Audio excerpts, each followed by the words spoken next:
একজন প্ৰাক্তন মুখ্যমন্ত্ৰীৰ ল'ৰা তিনিটা কথা কৈ দিলে হয় যে পাকিস্তানত মই গৈছিলো নে নাই সেইটোকে অকাই পকাই কিয় থাকে পাকিস্তানত যোৱা নোযোৱাৰ কথা সুধিলে তেওঁ পেহেলগামৰ কথা কয় চব মানুহবিলাকতো বুৰ্বক নহয় যোনে টিভি চাইটো বুজিয়ে পায় যে ই চিধা কথা ক'ব খোজা নাই চব 15 দিন পাকিস্তানত থাকি অহাটো হয়নে ইমান ধুনীয়াকৈ নামাজ পঢ়িব ক'ত শিকিলে আমাৰ অসমত আৰু ভাৰততো ট্ৰেইনিং ইনষ্টিটিউট নাই চ' 15 দিনতে নামাজ পঢ়ি আহিলে নেকি আপোনাৰ পত্নীয়ে পাকিস্তানৰ NGOৰ পৰা দৰমহা লৈ ভাৰতত যদি কাম কৰে তাতকৈ পাকিস্তানী এজেণ্ট বুলি আৰু কিবা ডাঙৰ প্ৰমাণ লাগে নেকি মই কাম কৰিছো ভাৰতত মোৰ দৰমহা আহিছে পাকিস্তানৰ পৰা তাৰ বাদে আৰু কি লাগে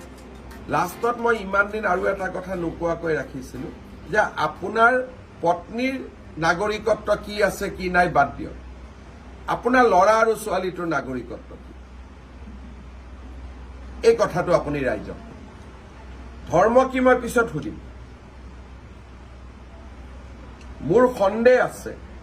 আৰু দুদিন পিছত মই কমো যে দুয়োগৰাকী ল'ৰা আৰু ছোৱালী ভাৰতীয় নাগৰিক নহয় আৰু এইটো মই মুখ্যমন্ত্ৰী হিচাপে কৈ আছো প্ৰথমেতো পৰিবাৰ ভাৰতীয় নহয় বুলি ক'লো এতিয়া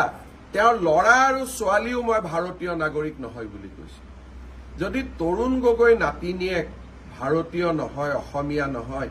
তাতকৈ দুখ আৰু লাজৰ কথা কি থাকিব পাৰে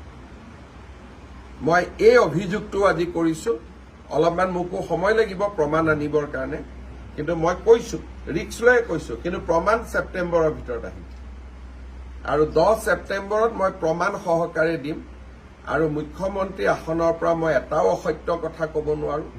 মই আজি অসমৰ মুখ্যমন্ত্ৰী যদি পাকিস্তানে মোক দৰমহা দি থাকে মই পাকিস্তানৰ এজেণ্ট হলো নে নাই